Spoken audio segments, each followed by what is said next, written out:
नमस्कार साथियों, मेरा नाम है नरपत और आज हम क्या करेंगे। आज हम करने वाले हैं पेपर सॉल्यूशन हिस्ट्री, इतिहास का पेपर सॉल्यूशन करने वाले हैं। ठीक, ये बात याद रखना कि इतिहास का पेपर सॉल्यूशन 2022 का, कौन सा 2022 का हमने पी वाई क्यू मतलब सीरीज स्टार्ट की। उसमें हम क्या करने वाले हैं, 2013 से स्टार्ट हुए पेपर एनालिसिस करना और 2025 तक पेपर सभी का एनालिसिस करेंगे। ठीक, अब देखो किस प्रकार। अब देखो, अभी वर्तमान में टाइम कितना देते हैं, 3 घंटा 15 मिनट। ठीक, पर पहले पूछते थे कितने, 2 घंटा 45 मिनट। देखो टाइम कम किया बच्चों के लिए। देखो क्यों कम क्यों किया है, साल 2022 में किया है। ठीक, देखते हैं अब इसका एनालिसिस करते हैं। अब देखो पहला प्रश्न पूछा गया, देखो एमसीक्यू में, खंड एमसीक्यू। देखो किस टाइप पूछा गया है प्रश्न। देखो निबंध प्रश्न ही सही माने। ये देखो आंतरिक खंड है, सभी उत्तर साथ ही देंगे। अपने प्रश्न में नमक अनिवार्य रखे। अब देखो खंड में कुल प्रश्न कितने होंगे, देखते पहले। खंड अ में एक पहले प्रश्न में कुल कितने एमसीक्यू होंगे, देख।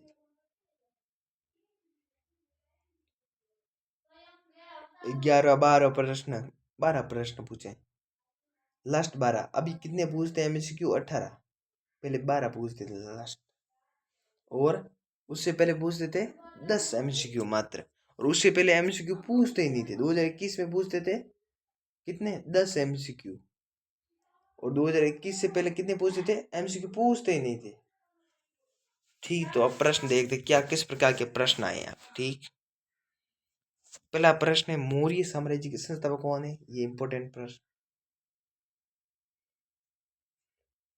ये बार बार पूछते हैं। ठीक, चंद्रगुप्त। दूसरा प्रश्न है, प्राचीन काल में मंदसौर किस नाम से जाना जाता था। ये दशपुर के नाम से। तो ये दूसरा प्रश्न है, ये भी इंपॉर्टेंट है, ये भी पूछा गया है 3 बार। तीसरा प्रश्न है, प्रभावती गुप्त किस वंश की प्रसिद्ध शासिका थी। ये थी सातवाहन, गलत, सात, वाकाटक।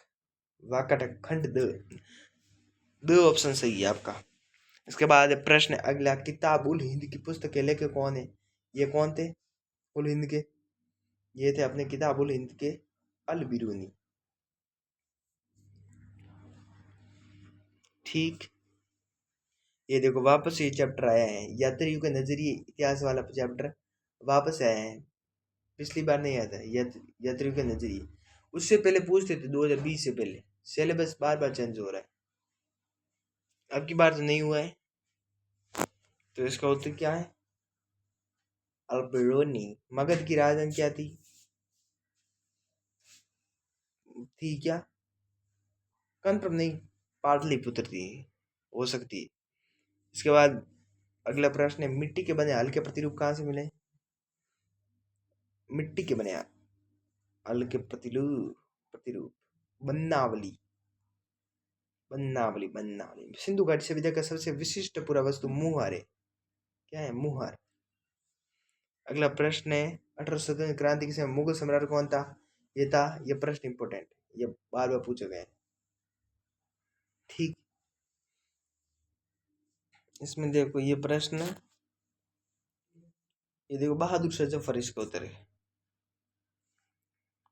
अगला प्रश्न है, बंगाल में इस्तमरारी बंदोबस्त कब लागू हुआ। अगला प्रश्न है, अकबर के काल का सरकारी इतिहासकार कौन था। अबुल फैजल। 11 प्रश्न है, तालीकोटा का युद्ध। ये इंपॉर्टेंट, ये 2 बार पूछा है। ठीक, अगला प्रश्न है, कौन से सूफी संत गरीब नवाज के नाम से प्रसिद्ध। ये कौन है, ख्वाजा मोइनुद्दीन चिश्ती। तो ये प्रश्न, ये 3 बार पूछा गया है प्रश्न, वापस से पूछ रहे। ठीक, अगला प्रश्न, रेगिस्तानी को पूर्ति कीजिए। सितंबर 1959 में कौन सा युद्ध हुआ था। ये युद्ध हुआ था 1959 में दूसरा विश्व युद्ध। दूसरा सम्मेलन में दूसरा गोल मेज, इधर लिखना है गोल मेज। तीसरा प्लस युद्ध 1757, अखिल भारतीय जन करने का पहला प्रयास। 1861 में गरीब युद्ध प्रारंभ हुआ अमेरिका में, कहा यूएसए। 1857 में ब्रिटेन में देश आपूर्ति संघ की स्थापना हुई। अब देखो कंफर्म नहीं है इसका उत्तर, ठीक। मैं सिर्फ पेपर एनालिसिस करने आया हूँ कि आपके किस प्रकार क्वेश्चन पूछे गए हैं, ठीक। उत्तर उत्तर मैं नहीं बताने आया हूँ, ठीक। उत्तर सही हो सकते हैं या थोड़े चांस कम है।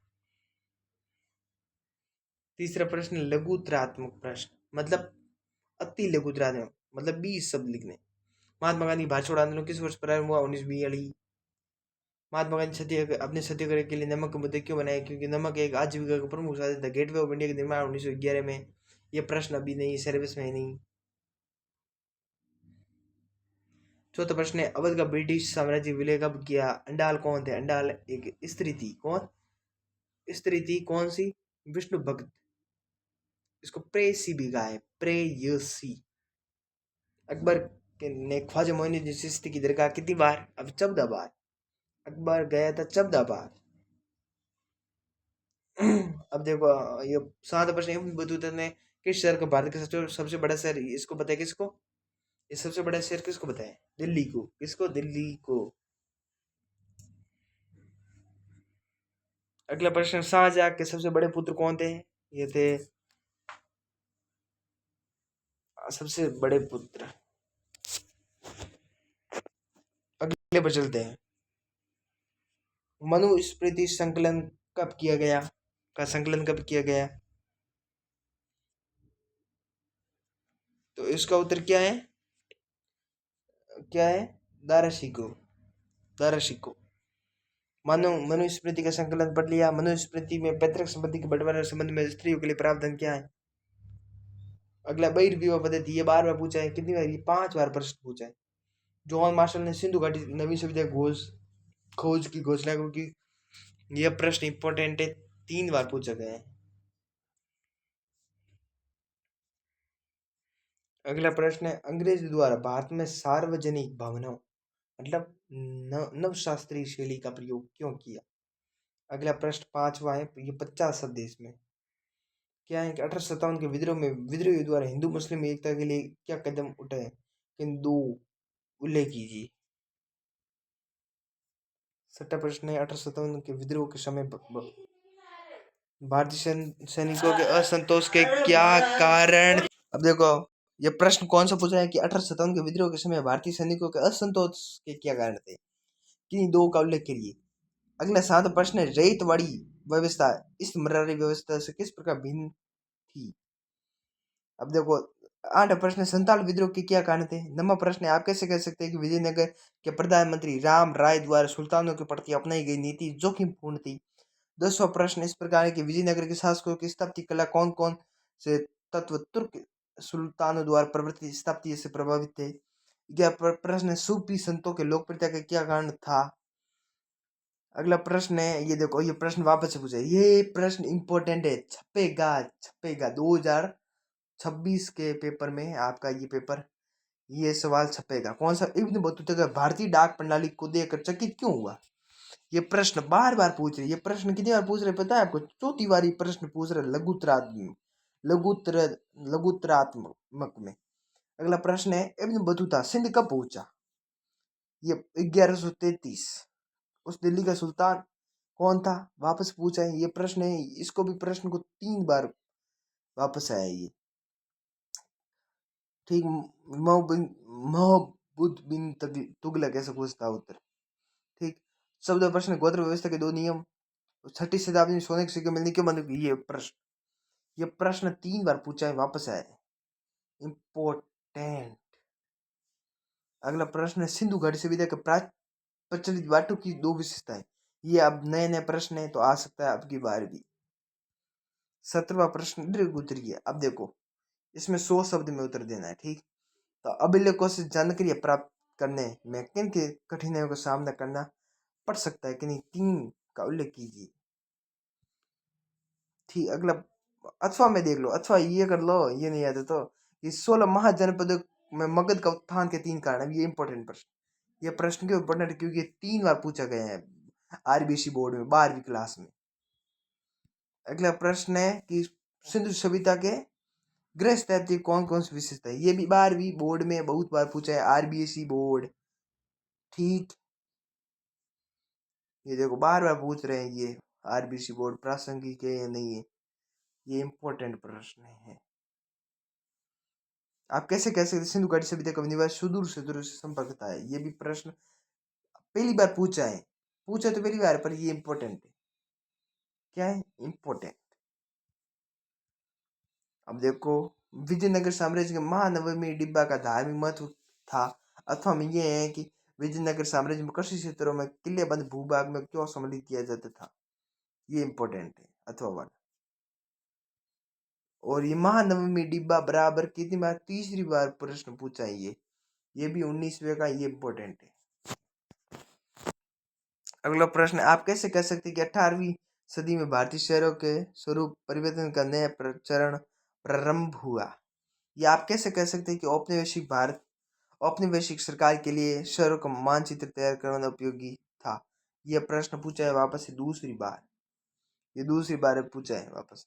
और निम्नदात्मक प्रश्न, अब देखो अब चेंज हो गए वापस से। अब 2021 में किस प्रकार के पूछे थे? लास्ट शब्द सीमा 2021 में शब्द सीमा पूछी थी कितनी? 150 शब्द। और उससे पहले कितने? उससे पहले शब्द सीमा थी 200 शब्द सीमा, उससे पहले 2021 से पहले 2020 के पेपर में। ठीक, अब देखो फैसिलिटी, देखो 2000 मतलब मैंने फैसिलिटी किसको दी? देखो देखते कौन सा, देखते अब ये भी। अब देखो कौन सा पेपर है ये? 2022 में 22 वालों को नहीं, 2021 वालों के मजे मजे थे, क्योंकि इनको फैसिलिटी मिली। ओ क्योंकि 150 शब्द लिखने में, निम्नदात्मक प्रश्न। और देखो 6 नंबर एक प्रश्न का, 150 शब्द में, 150 शब्द में एक प्रश्न लिखना है, 6 अंक का। और मैप भी 2-2 पूछे हैं, वो भी 5-5 अंक के। देखो इनके मजे थे 2021 वालों के। ठीक,